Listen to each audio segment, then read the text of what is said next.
আসসালামু আলাইকুম, সবাইকে স্বাগত জানাচ্ছি সংঘাত নয় সংলাপ অনুষ্ঠানে। আজকে আমাদের সঙ্গে উপস্থিত আছেন জব্বার আল নাঈম, কবি, কথা সাহিত্যিক এবং একই সঙ্গে তিনি একজন রাজনৈতিক বিশ্লেষক। জব্বার, আপনাকে স্বাগত স্টুডিওতে। ধন্যবাদ নাহিদ ভাই। কয়েকদিন ধরে জুলাই সনদ নিয়ে খুব আলোচনা চলছে, কিন্তু ঐক্যমত্যে পৌঁছানো যাচ্ছে না। তিন দল যথারীতি সে আগের মতোই তিনটি অবস্থান নিয়ে আছে। এর মধ্যে বিএনপি বলছে যে এই সনদ বা বড় ধরনের কোনো সংস্কার করতে হলে সেটা সংসদে পাশ করতে হবে। জামাত বলতেছে না, গণভোট করে এই জুলাই সনদ বাস্তবায়ন করতে হবে। আবার ছাত্রদের দল এনসিপি তারা বলতেছে যে তাদের মতোই গণপরিষদ নির্বাচন করে তার মাধ্যমে নতুন সংবিধান বা সংস্কার প্রস্তাব জুলাই সনদ করে তারপরে নির্বাচন করতে হবে, জাতীয় সংসদ নির্বাচন। কিভাবে দেখছেন দলগুলো এখনো সে আগের অবস্থানই পড়ে আছে? হ্যাঁ, সত্যি কথা, এখনো আসলে আগের অবস্থানে পড়ে আছেন। ব্যাপার হলো জামাত, জাতীয় পার্টি এবং এনসিপি এই তিনটা দলই এই সময়ে ধরেন সংস্কার নিয়ে বা জাতীয় ঐক্যমত্য কমিশন নিয়ে গুরুত্বপূর্ণ ভূমিকা বা রোল প্লে করছে, আমরা জানি বা দেখছি বা দেখতেছি এখন স্টিল নাও। এখন এই যে ধরেন এই সংস্কারগুলো আদতে দেখেন, এখানে দেখেন সাধারণ পাবলিকের ইনভলভমেন্ট কতটুকু আছে। এখন আমি যদি বলি, প্রত্যেকটা দল তাদের সুবিধাজনক অবস্থানে সংস্কার প্রস্তাবগুলো ক্ষমতা যাওয়ার জন্য রাইট। এখন বিএনপি, হ্যাঁ বিএনপিও ধরেন সুবিধা মতো বা সুবিধাজনক একটা অবস্থানে কিছু সংস্কার দিচ্ছে, ওদের সংস্কারটাকে আরো বেশি সংস্কার দিচ্ছে বা কিছু অ্যাড করছে, অথবা এটা বিরোধিতা করছেন। হ্যাঁ, একইভাবে জামাতও বারবার এটা হবে না, এইভাবে হবে না। যেমন দেখেন, খুব ছোট্ট একটা ব্যাপার, খুব সিম্পল। যেমন আমাদের তো নারী সংরক্ষিত আসন 50টা আছে, সেখানে ঐকমত্য কমিশন বললো যে 50 থেকে এটা 100-তে উন্নীত করা হবে। এখন জামাত বলল কি যে এটা আমরা হয়তো এত দিতে পারবো, নারীদেরকে দিতে পারবো, কিন্তু যেহেতু অন্যান্য ইসলামী আন্দোলন বা ইসলামী আরো বেশ কিছু দল আছে, ওদের রেফারেন্স দিয়ে বললো যেহেতু ওরা দিতে পারবে না, তাহলে এই ক্ষেত্রে হয়তো এটাও সুবিধাজনক মতো ওরা থাকবে, যে দিতে পারবে দিবে, না দিতে পারলে বিকল্প ব্যবস্থা নেবে। নিজের কথা বলছেন, অন্য দলগুলো রেফারেন্স দিয়ে এখন ধরেন এটা তো জামাতের, আপনি দেখেন জামাতের এই পর্যন্ত আমরা জানি না, আমার খেয়াল নাই বা আমার চোখে পড়ে না, ইতিহাস থেকে দেখলাম জামাত কোথাও ধরেন নারী দিয়েছে কোনো আসনে নির্বাচনের জন্য। আমি জানি না আপনি জানেন কিনা। এখন সে তাদের নিজের কথা বলে না, বললো কি অন্যদের কথা দিয়ে বললো। এইরকম ভাবে দেখেন, এই প্রত্যেকটা দলই তার সুবিধাজনক অবস্থানের পরিপ্রেক্ষিতে সংস্কার দিচ্ছে বা ইনপুট দিচ্ছে, আউটপুটের কথা বলছে। বলে এটা তো ধরেন আলটিমেটলি একটা পার্ট অফ গোল হতে পারে না একটা রাষ্ট্রের জন্য। একটা রাষ্ট্রের গোল হইতে হবে যেটা ধরেন একটা গণভোট, ব্যাপারটা এটা এরকম হইতে পারে। যেমন রাষ্ট্রের খুব গুরুত্বপূর্ণ কিছু মানুষদেরকে নিয়ে এই কমিশনটা আছে, কিন্তু এই গুরুত্বপূর্ণ মানুষগুলো কিছু ব্যক্তি থেকে কিছু বক্তব্য নিতে পারে। হ্যাঁ, মানুষের কাছে যাওয়ার দরকার নাই। আমি যদি এই কথাটা আগেও বলছি, মানুষ এবং ব্যক্তির মধ্যে এক ধরনের তফাৎ আছে। মানুষ ধরেন সাধারণ, যেমন ধরেন কৃষক, রিক্সাওয়ালা, এরাও মানুষ। আবার এর ভিতরে আবার কিছু মানুষ আছে যে বলতে পারে, বক্তা। তাহলে এইরকম কিছু মানুষের থেকে একটা মতামত নিয়ে এই সংস্কার প্রস্তাবটা করুক, সংস্কার ঐক্যমত। না, কিন্তু এখন প্রস্তাবে তো সমস্যা নেই। সমস্যা হলো যে ঐক্যমত্য কমিশন কিন্তু দলগুলোর সঙ্গে দফায় দফায় বৈঠক করেছেন, কিন্তু দলগুলো কোনোভাবেই এক জায়গায় আসতে পারছে না তারা। এখন নাহিদ ভাই, আরেকটা কথা আপনি বলেন তো, ধরেন আমরা যে ভোটের কথা বলি, প্রত্যেকবারে আমরা নির্বাচনের কথা বলি, যে নির্বাচনে আমাদের 50, 60, 70, 80% ভোটের উপস্থিতি আছে বা ছিল বা কাস্ট হয়েছে, অথবা আমরা কোনো বলি 30% ভোট। আপনি বলেন তো, সুষ্ঠু, অবাধ, নিরপেক্ষতার আমি কথা বলছি না, যদি আমাদের এখানে নির্বাচন হয় এবং কোনো পলিটিক্যাল লিডার কিংবা ওই কোনো কমিটি থেকে যদি ধরেন ওই ভোটারদেরকে ফুসিল না করা হয় যে আপনারা নির্বাচন সেন্টারে আসেন, কেন্দ্রে আসেন, ভোট দিন, আপনি বলেন তো কত শতাংশ ভোট পড়তে পারে? 50% কম হবে, নেভার 10% হবে না ভাই। তাহলে যেই দেশের জনগণ বোঝেই না যে ভোটটা আমাকে দিতে হবে এবং সচেতন ভাবে, এবং আমার উপস্থিতিতে আমার ভোটটা খুবই রাষ্ট্রের জন্য গুরুত্বপূর্ণ, নিজে থেকে যায় না, সবাই নিজে থেকে যায় না, ডেফিনেটলি সেখানে 10%, সর্বোচ্চ 15%। ভাই আপনি বিলিভ ইট অর নট, আপনি একটু ভোটে আগ্রহ নেই মানুষের। এখন তো পরিস্থিতি আপনি দেখেন এই দেশ না, নেভার। আপনি আমরা যদি বলি এই স্বাধীনতার পর এই পর্যন্ত 11টা-12টা নির্বাচন হলো, আপনি দেখেন প্রত্যেকটা নির্বাচনে 50%-এর উপরে কয়টা ভোট কাস্ট হয়েছে? পাবেন না। এখন বছরগুলো তো অনেক কমে গেছে আর কি, সেটা কমছে, সেটা আগে ধরেন। এই যে ধরেন এখন যতগুলো যাচ্ছে আওয়ামী লীগের আমলে, আওয়ামী লীগের কর্মীদেরকে বা কিছু টাকা দিয়ে বা বিভিন্নভাবে স্পন্সর বা বিভিন্ন আপ্যায়ন বা ইত্যাদির ভিত্তিতে এইগুলো কিন্তু আসছে। ভোটারগুলো কিন্তু স্বতঃস্ফূর্তভাবে আসে না। তো যেই দেশের জনগণ জানে না যে তার হাতে এত বড় একটা চাবি রয়েছে, যে চাবির ভিত্তিতে একটা দেশে সরকার গঠন হবে, এমপি হবে, মন্ত্রী হবে, দেশের স্ট্রাকচার সুন্দর হবে, সেটাই তো হচ্ছে না ভাই।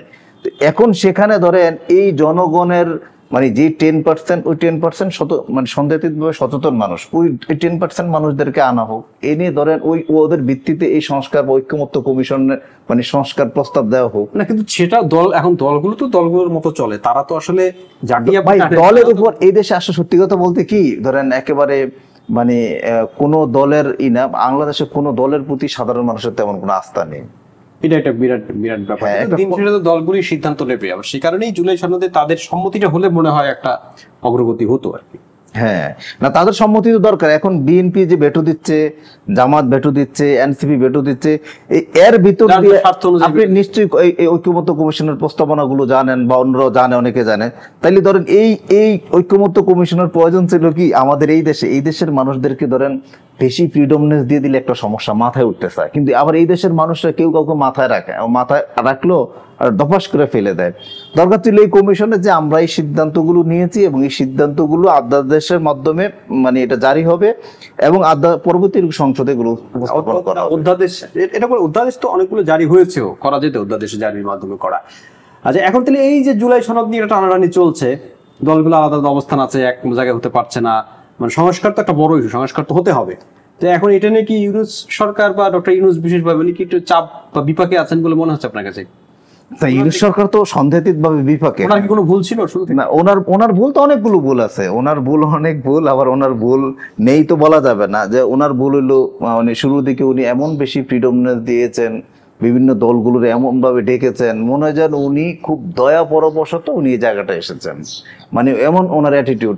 শুধু সেটা না, আপনি দেখেন এখন যে মবতন্ত্র চলছে, এখন যে ধরেন দাঙ্গা হাঙ্গামা চলছে, পুলিশ বা প্রশাসনের কোনো ডিসিপ্লিন নেই, এর ভিতর দিয়ে যেতে গিয়ে বলে আমাদের অনেকগুলো সমস্যা তৈরি হয়েছে রাষ্ট্রের, ইভেন ইউনূস সাহেবের সমস্যাগুলো তৈরি হয়েছে। আপনি দেখেন শুরুর 5-6 মাস কোনো দল কিন্তু তেমন ভাবে সরকারের উপর কিন্তু প্রভাব বিস্তার করতে পারে না, বরং দেশের আপামর সকল শ্রেণী পেশার মানুষ কি বললো যে না ইউনূস সাহেবকে আমাদের দরকার। এই লোক মানে আমাদের নেক্সট নির্বাচন হওয়ার কথা ছিল তোমার 29 বা 30 সালে, তাইলে আরেকটা জাতীয় নির্বাচন দিয়ে হ্যাঁ এত অর্থ খরচ না করে বরং আমরা ওই নির্বাচনের সময় আমাদের নির্বাচনটা হোক। তাহলে যেই ইউনূসের প্রতি সমর্থন ছিল মিনিমাম 50 থেকে 60%। একটা দেশের সরকারে 50-60% সমর্থন কখনোই বাংলাদেশে ছিল না, বিরাট ব্যাপার। তো সে তার অনেকগুলো ভুল হলো প্রশাসনিক বা এখানে বা পলিটিক্যাল দলগুলো, কোনো দলগুলোর বেশি প্রায়োরিটি দিয়েছে, কোনো দলগুলোর কম প্রায়োরিটি দিয়েছে, ফলে এর ফলে কি হলো যে দলগুলোর বেশি প্রায়োরিটি সেই দলগুলো মাথায় উঠছে, এবং পরে আবার যখন অন্য দলগুলোর মানে যৌক্তিক গ্রহণযোগ্য কিছু দাবি দেওয়া গ্রহণ করতে গেছে তখন মাথায় উঠা দল আবার বললো যে এক দলের পক্ষতা শুনলে আরেক দল মাইন্ড করে, এরকম। হ্যাঁ, মানে এইরকম মনে হয় যেন ধরেন ওই যে মানে প্রেমিকের একটা ব্যাপার স্যাপার। এটা তো ভাই রাষ্ট্র, এই মেকানিজম খুব কঠিন একটা জায়গা, খুব ভয়াবহ একটা জায়গা। এখানে মানে একটা ম্যান নাথিং, কিন্তু রাষ্ট্রটা খুব গুরুত্বপূর্ণ। সেটাই। আর একটা বিষয় হলো বিএনপির এখন তো সামনে নির্বাচন, এবং নির্বাচন নিয়ে অনেক জোট টোটের তৎপরতা চলছে। বিএনপির এক ধরনের সম্ভাবনাদের নিয়ে আছে, যদি আনুষ্ঠানিক জোট এখনো হয়নি। বিএনপির বাইরে জামায়াত ইসলামী এর একজন নেতা বলছেন যে তারা বিএনপির বাইরে মানে বিএনপিকে ছাড়া অন্য দলগুলোকে নিয়ে তারা একটা জোট টোট করবেন, একবার মানে জামায়াত ইসলামী। তারা বলছে যে একবার তারা চেষ্টা চাইলেছিল ইসলামী দলগুলোকে নিয়ে কিছু করা যায় কিনা। আসলে কি তাদের এই জোট সফল হবে বলে মনে হয়? জামায়াত ইসলামীর নেতৃত্বে একটা জোট, এখন জামাত আজীবনেই মানে হয়তো জোট করে মানে আসতে হয়েছে, অথবা অন্যের কাঁধে ভর করে আসতে হয়েছে। জামাত এককভাবে তো মানে কখনই পারতেছে না, পারবেও না হয়তো ভবিষ্যতে। কারণ এই যে জামাত ধরেন এই যে জোট ভোট ইত্যাদি করেই ধরেন যেতে হবে। এরপরেও কি জামাত ধরেন দেখছে দিন শেষে মানে আমরাও দেখি না যে ওরা ধরেন 30টার বেশি আসন কখনো পেয়েছে বা কোথায় মানে পাচ্ছে। এখন ধরেন এইটা হইলো দ্বিচারিতা, এক ধরনের দ্বিমুখিতা। এই যে জামাত ধরেন নির্বাচনের ব্যাপারে বারবার এক সময় এক এক কথা বলছে, মানে বিরোধীতে আমরা এই পদ্ধতি মানি না, পেয়ার পদ্ধতিতে হতে হবে, এবং মানে যে আমরাও নির্বাচন চাই, তবে মানে এর ধরেন মানে যৌক্তিক কিছু মানে নির্বাচন কার্যক্রম পরিচালনার মানে ইত্যাদি নিয়ে বেশ কিছু প্রশ্ন আছে। এখন নির্বাচন কার্যক্রম পরিচালনার প্রশ্ন থাকলে আপনি সুনির্দিষ্টভাবে বলেন, যেটা জামাতের নায়েবে আমির ডাক্তার সৈয়দ আব্দুল্লাহ তাহের বললেন, কারণগুলো বলেন। তো তারা ধরেন একদিক দিয়ে বলে যে তারা নির্বাচন এই পদ্ধতিটা মানে না, এর কার্যক্রম সঠিক হচ্ছে না বা হবে না, আবার তারা জোট মানে গঠন করবে পরিকল্পনা। জোট সফল হবে কিনা জোট সেটা দেখেন। আবার তারা কি করতেছে, বিভিন্ন জায়গায় ওদের যে আপনি এই জায়গা থেকে নির্বাচন করবেন ঘোষণাও দিচ্ছে। তাহলে আপনি দেখেন এটা কি রাষ্ট্র ব্যবস্থা নিয়ে আপনি যদি এইভাবে খেলতে থাকেন, এটা তো হয় না। এখন ওদের জামাতের প্রভাব তো আছে সরকারের উপরে, এখন আলটিমেটলি এখন ওদের যে জোট যে সফল হবে কিনা, ওদের জোট সফল মানে হতে পারে। ওদের জোট কারা আপনি দেখেন, ও কাদের সঙ্গে ওদের যোগাযোগ চলছে, ইসলামী আন্দোলনের সঙ্গে, এরকম সমমানা ছোট ছোট দলগুলোর সঙ্গে। এখন আসলে ওই দলগুলোর তো কোনো উপায় নেই। ওই দলগুলোর কাছে যে দেশে গাছ নাই সে দেশে ভেড়ো নেই বৃক্ষ। এখন ওদের কাছে ধরুন জামাত এই মুহূর্তে বড় একটা দল। এখন জামাতের ছত্রছায়া যদি এসে যদি ওরা ধরেন একটা দুইটা আসন পায়, যদি 5টা 10টা দল আনে, এখন ওরা যদি 5টা করে আসন পায়, তাহলে মানে 5 দল 5টা আসন পেলে 10টা। কিন্তু এতে কি ধরেন জামাত বিরোধী দল হবে? আপনার কাছে এটাও আমার প্রশ্ন। জামাত তো বিরোধী দল হওয়ার সম্ভাবনা না। কেন?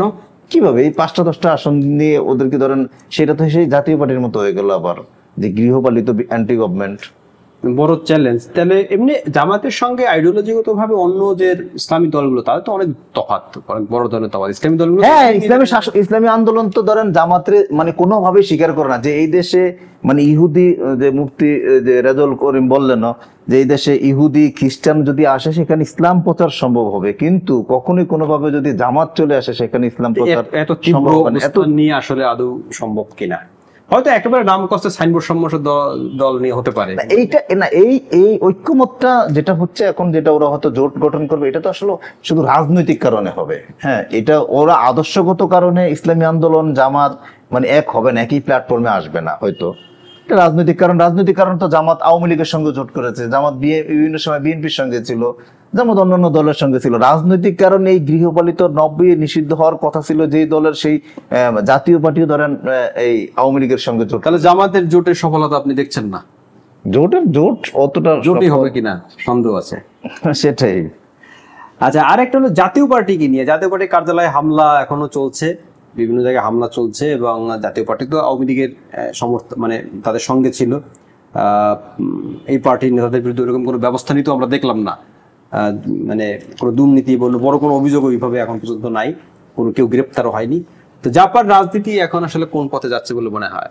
ভাই ধরেন এই জাপা যে কারণে হোক জাপা আলোচনায় কিন্তু আসছে। হ্যাঁ, যে কারণে হোক জাপা, ধরেন জাপা তো আজকে আলোচনা আসার কথাই ছিল না। এই জাপা তো নিষিদ্ধ হওয়ার কথা ছিল 90 সালে, গত শতকের 90 দশকে নিষিদ্ধ হওয়ার কথা ছিল। সেই জাপা ধরেন একটা ওরাও তো ধরেন একটা বিরাট আকারের একটা ফ্যাসিস্ট ছিল। ওরাও তো গণ অভ্যুত্থানের মাধ্যমে, তারপরে স্বৈরাচার বিরুদ্ধে আন্দোলনের মাধ্যমে ওদের পতন হয়। আপনি দেখেন এই পতন হওয়ার পরেও এদেরকে যখন রাখলো, বাংলাদেশের মানুষ তো খুব দ্রুতই অতীতের কথা বলে যায়। কি করলো? সেই 91 নির্বাচনে জাতীয় পার্টি মেবি 35টার মতো আসন পেল। তারপরে কি করলো? 96 নির্বাচনে 25টার মতো আসন পেল। একের নির্বাচনে এসেও তারা আসন পেল 4টা 5টার মতো, যদিও তখন দল ভেঙে গেল। তাহলে এরা ধরেন এতগুলো আসন পায় কিভাবে? এই জাতীয় পার্টি তো ধরেন 90 দশকে ওদের ধরেন নিষেধাজ্ঞা দরকার ছিল। সেখানে বাংলাদেশের এই স্বার্থবাদী পলিটিক্যাল পার্টিগুলো মানে 90-এর এরশাদ পতনের পর, এরশাদ পতনের পরপরই তো এরশাদের মানে নিষেধাজ্ঞা দরকার, এক্স্যাক্টলি আওয়ামী লীগের যেভাবে যেটা হইলো, এটা বলতে চাচ্ছে না। হ্যাঁ, ডেফিনেটলি। সেটা কি করলো? এই আমাদের অন্যান্য দলগুলো কি করলো? বিশেষ সুবিধার জন্য যে ওদেরকে রাখলে গৃহপালিত পার্টি হিসেবে রাখা যাবে, তার জন্য আওয়ামী লীগ 90-এর পরে কত আছে 25 সাল, মানে প্রায় 35 সাল পর্যন্ত ওদেরকে টেনে নিয়ে এলো। এখন সেটা কি হলো? আপনি কিন্তু দেখলেন কি করলেন, এই জাতীয় পার্টি বারবারই ধরেন এই দেশের জন্য বিস্ফোরা ছিল। মানে আপনি দেখেন তাহলে কিন্তু নির্বাচন হলেই জাতীয় পার্টির রমরম। হ্যাঁ, তাহলে এই শেখ হাসিনা কিন্তু আজকে এতটা ফ্যাসিস্ট হতে পারতো না। এই জাতীয় পার্টির এখানে বিশাল কন্ট্রিবিউশন, বিশাল অবদান। জাতীয় পার্টি ছাড়া অন্য কোনো পার্টি ব্যবহার করতেন তিনি? যারা স্বৈরাচারী হয়ে ওঠেন তারা তো, তাদের তো উপায় থাকেই না, উপায় থাকে, কিন্তু আপনি দেখেন এখানে কিন্তু বিএনপি বা জাতীয় জামাত এদের কিন্তু বিভিন্ন ভাবে টোপ দেওয়ার চেষ্টা করেছে, সেটা কিন্তু ওরা কিন্তু যায় না। বরং এই তাহলে 2024 সাল আন্দোলনের পরেও এই জাতীয় পার্টি তো ধরেন 24-এর নির্বাচনে জাতীয় পার্টি ছিল, যেটা কিন্তু দেখেন এই যে ফ্যাসিস্ট হয়ে গেল, এর পেছনে 24 সালের আন্দোলনের পরে কিন্তু জাতীয় পার্টির ব্যাপারে কোনো কথাবার্তা বা আলোচনা হয় না, বরং ওরা অ্যাক্টিভলি রাজনীতি করে যাচ্ছে। তো ওদের ব্যাপারে ধরেন একটা সিদ্ধান্ত গভর্নমেন্টের আসা উচিত। তবে কেউ কোনো মহতন্ত্র চালানো যাবে না, কারণ তারা দেরিও মনে হয়ে গেছে, 35 বছর হয়ে গেছে। হ্যাঁ, একটু দেরি হয়ে গেছে, আবার 35 বছর হয়ে গেছে, 24-এর পর একটু সময় হয়ে গেছে। এখন ওরা যেভাবে রাজনীতি সুন্দরভাবে করা যায় ঠিক সেভাবে ওদেরকে দিতে হবে, করে আসলে আলটিমেটলি ভালো ফল পাওয়া যাবে না, পাওয়া যায় না। তাহলে জাতীয় জাপানের টিকে থাকছে বলতে যাচ্ছেন ভালোভাবে? আবারও যদি কখনো পরিস্থিতি এরকম হয়, দেখা যাবে ক্ষমতার সাথে তারা নিতে পারে, বলে কিছু নেই না, সেটা তো থাকবে, ওরা আবারও গৃহপালিত হবে। নাইম, আপনাকে অনেক ধন্যবাদ। ধন্যবাদ নাহিদ ভাই, ভালো লাগলো আপনার সঙ্গে আলাপ করে। দর্শক, আজ এ পর্যন্তই, কথা হবে নতুন কোনো ভিডিওতে।